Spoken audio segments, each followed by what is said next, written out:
Bismillahirrahmanirrahim. Assalamualaikum warahmatullahi wabarakatuh. Okey, baik. Dalam video hari ini,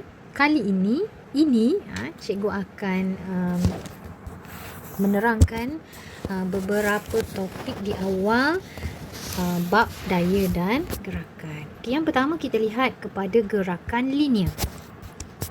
Apa itu gerakan linear? Gerakan linear ialah gerakan sesuatu objek dalam lintasan yang lurus. Maksudnya gerakan linear, gerakan dalam lintasan yang lurus. Contohnya kereta yang bergerak lurus ke hadapan ataupun anak panah yang bergerak yang terlepas daripada busur itu ke hadapan. Ini kita panggil gerakan linear. Okey, seterusnya kita lihat apakah itu jarak dan apakah itu sesaran. Okay, diberi situasi beginilah. Jalan yang bengkang-bengkok ini, 200 meter ini sehingga ke kilang daripada rumah, ini kita panggil jarak. Manakala shortcut daripada rumah ke kilang, shortcut. Istilah lainnya shortcut. Ini kita panggil sesaran. Maksudnya jarak 200 meter, sesaran 120 meter. Jadi maksud dia beginilah. Jarak ialah jumlah panjang lintasan gerakan sesuatu objek. Manakala sesaran ialah jarak lintasan terpendek yang menyambungkan dua lokasi dalam satu arah tertentu. Dia ada jarak dan dia juga ada arah tertentu. Jarak lintasan terpendek yang menyambungkan dua lokasi dalam satu arah tertentu. Itu sesaran. Jadi kedua-dua unit SI bagi jarak dan sesaran ialah meter. Okay, jom kita tengok contoh pertama bagaimana kita nak mengenal lebih dalam lagi antara jarak dan sesaran. Raja 2 menunjukkan lintasan yang dilalui oleh seorang murid A ke D. Okay, soalan tanya, berapakah sesaran murid tersebut? Jadi bila kita kata sesaran tadi adalah jarak yang menyambungkan dua titik. Jarak yang menyambungkan dua titik ataupun dua lokasi dalam satu arah tertentu. Shortcut lah, istilah lain cikgu panggil shortcut daripada A ke D. So cikgu sambung A ke D. Ini kita panggil sesaran. Jadi macam mana kita nak cari? Kita guna aplikasi ataupun rumus teorem Pythagoras. Kamu pun dah belajar ni, matematik dah belajar teorem Pythagoras. Cikgu ambil jarak daripada sini ya. Teorem Pythagoras tu mesti segitiga ya. Jadi sudut 90 darjahnya di sini. Jadi jom kita tengok. Okey, jarak sini ke sini adalah 6 km. Samalah macam yang ni. Ya, B ke C tu sama. Jadi A ke sini. Titik ini berapa jarak dia? Tolaklah 12, tolak 1 km dapat 11 km. Payakan kat sini. Guna konsep teorem Pythagoras. Jadi macam mana cara nak cari jarak AD ni? AD kuasa 2 sama dengan 11 kuasa 2 tambah 6 kuasa 2. Okey, jarak AD ni adalah jarak terpanjang lah. Jadi bila terpanjang ataupun garis lurus yang berhadapan dengan sudut 90 darjah, dia mesti tambah ya. Okey, so kita nak cari AD 11 kuasa 2 tambah 6 kuasa 2. 121 6 kuasa 2 adalah 36. Jadi cikgu salin semula. 121 tambah 36, jawapannya adalah 157. Tak siap lagi sebab kita nak AD. Sekarang ni kuasa 2, kita kena buang kuasa 2 dia, kena buang topi dia. Bila kita buang topi kuasa 2 ni, 157 akan jadi duduk dalam rumah lah. Buang topi, duduk dalam rumah. Ni dalam rumah lah maksudnya, punca kuasa 2. So berapakah punca kuasa 2 bagi 157? Okey, jawapannya adalah 12.53. Ada tak jawapan? 12.53. Jawapan yang terdekat adalah A. Itu cara bagaimana nak cari sesaran. Ingat, sesaran ialah shortcut. Ya. Tapi kalau jarak macam mana pula? Okey, cikgu padam. Jarak ini adalah lintasan terpanjang.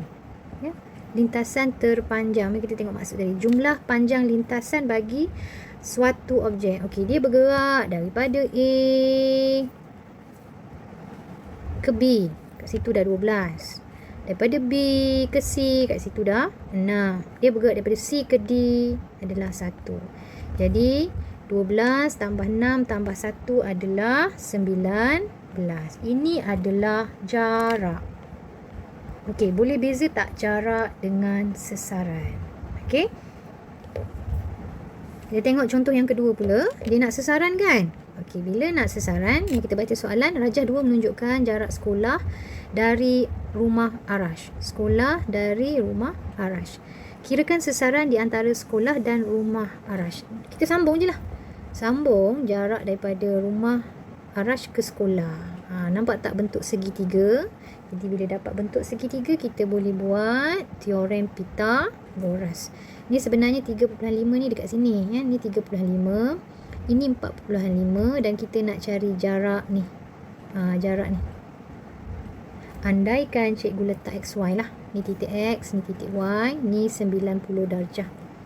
Okay, jadi sama macam tadi. Rumus dia XY kuasa 2 sama dengan 3.5 kuasa 2 tambah 4.5 kuasa 2. 3.5 kuasa 2 ialah, tekan kalkulator ya, 12.25. 4.5 kuasa 2 ialah 20.25. Tambahkan, jadilah dia 32.5. Okey, sekarang ni XY kan. Dia nak XY sahaja, kena buang topi dia. Buanglah topi dia ni. Topi tu maksudnya kuasa 2. Buang topi, letak dalam rumah. So yang ni kita letak dalam rumah. Buang topi, letak dalam rumah. Okey, tekan kalkulator. Punca kuasa 2 bagi 32.5 ialah 5.7009 gitulah, something.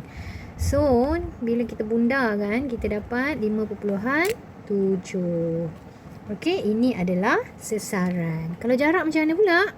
Jarak kita tambah sajalah daripada Y pergi dekat sini 4.5 tambah 3.5. So berapa? 4.5 tambah 3.5,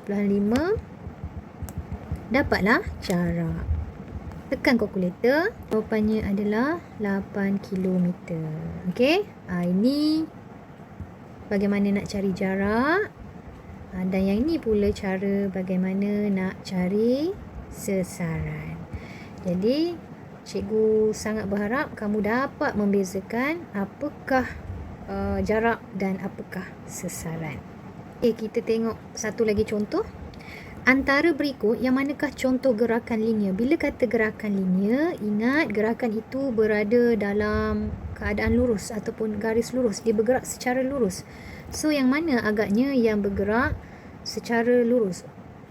Atlet berlari dalam perlumbaan 100 meter, perlumbaan kereta di litar perlumbaan, seorang kanak-kanak menaiki roda Ferris di taman tema, seorang kanak-kanak menaiki basikal mengelilingi taman permainan. Okey, kalau ikut semuanya bergerak, ya, tapi bila kata linear maksudnya lurus. Ya, yang menepati soalan ini jawapannya adalah A. Atlet berlari dalam perlumbaan 100 meter. Sebab 100 meter tu kalau kita tengok orang berlari kat padang, memang secara lurus lah. Okey, so jawapan dia adalah A. Seterusnya kita lihat apakah itu laju, hal laju dan pecutan. Tapi cikgu nak fokus kepada laju dan hal laju dulu dalam video ini. Okey, laju ditakrifkan sebagai kadar perubahan jarak, manakala hal laju ditakrifkan sebagai kadar perubahan sesaran. Okey, formula laju jarak bahagi masa, manakala formula bagi hal laju ialah sesaran bahagi masa. Okey, boleh sampai sini? Okey, dalam laju dia ada laju purata. Jadi apakah rumus ataupun formula bagi laju purata? Jumlah jarak per jumlah masa. Gitu. Boleh ya? Okey, unit SI bagi laju dan laju sama. Meter per saat. Ya, meter per saat. Okey, jom kita cuba jawab soalan. Apakah halaju? Halaju sesaran. Halaju sesaran. Okey, apa sesaran? Kadar perubahan sesaran. Okey, seterusnya maklumat berikut menunjukkan suatu rumus. Jumlah jarak bahagi jumlah masa. Ada jarak, ada jumlah. So ini adalah purata. Laju purata. Okey. Okey, kita tengok contoh pengiraan. Raja di bawah menunjukkan perjalanan sebuah bot dari titik X ke Y. Okey. Jadi titik X ke Y jaraknya ataupun sesaran ya, sesaran adalah 9 kilometer, masa 12 minit. Berapakah hal laju ya dari titik X ke Y? So unit dia dalam meter per saat. Jadi kita keluarkan dulu rumus bagi hal laju ialah sesaran bahagi masa. Okey, mari kita perinci kan. Sesaran tadi adalah 9 kilometer, tapi unit dia dalam meter. Jadi kena tukarkan kilometer kepada meter. Jadi kita darab dengan 1000 sebab kilo ni nilai dia adalah 1000. Jadilah 9000 meter. Okey, masa. Masa soalan bagi 12 minit. Okey, jawapan nak dalam unit saat. Jadi kita kena darab dengan 60. Barulah dapat unit saat. Jadi 720 jawapannya. Okey, masukkan balik semula dalam rumus. Hal laju sama dengan sesaran 9000 bahagi masa 720. Tekan kalkulator. 9000 bahagi 720, kita dapat 12.5. Ada tak jawapannya? Ada. Begitu cara nak cari halaju. Dan alang-alang tu cikgu sambunglah sedikit pecutan. Okey. Pecutan ditakdirkan sebagai kadar perubahan halaju ya. Kadar perubahan halaju. Bila kata kadar mesti melibat dengan masa lah. Okey, so apa formula dia atau rumus? Pecutan sama dengan perubahan halaju ni macam mana? Halaju akhir tolak halaju awal. Bila kata kadar tu maksudnya kita bahagi dengan masa. Yang ni halaju akhir tolak halaju awal ialah perubahan halaju. Masa ni dia melibatkan kadar ya. Okey, so unit SI bagi pecutan ialah meter per saat kuasa 2. Cara nak sebut meter per saat kuasa 2. Sesuatu objek mengalami nyah pecutan apabila ia semakin perlahan. Okey, jom kita tengok contoh. Okey, contoh yang pertama. Okey, ini halaju awal. Manakala 95 adalah halaju akhir. Okey. Ini adalah masa.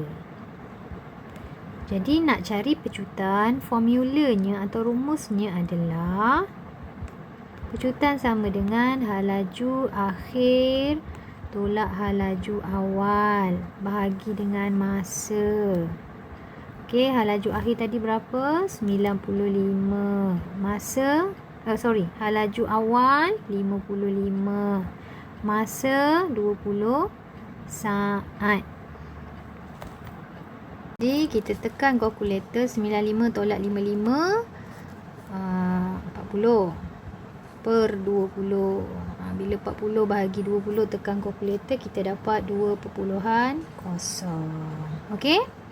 Ni contoh pertama. Contoh yang kedua, jadual 1 menunjukkan halaju dan masa yang diambil bagi sebuah kereta mainan bergerak. Berapakah pecutan kereta mainan itu? Okey, mari kita lihat jadual 1. Ini halaju awal, ini halaju akhir. Ya. Dia bermula dengan kosong, lepas tu meningkat kepada 16 lah. Ini masa lah, masa permulaan. Dan ni masa semasa diambil lah, masa yang diambil. So ini 4 lah. 0 ke 4 saat. Jadi macam mana nak cari pecutan? Gunalah formula ni. Hal laju akhir sama dengan 16 tolak 0 ya, bahagi 4. So 16 bagi 4, tekan kalkulator, kita dapat 4. Okey? Cikgu harap kamu faham dengan penerangan cikgu di dalam video ini. Okay, itu sahaja. Sekian, terima kasih.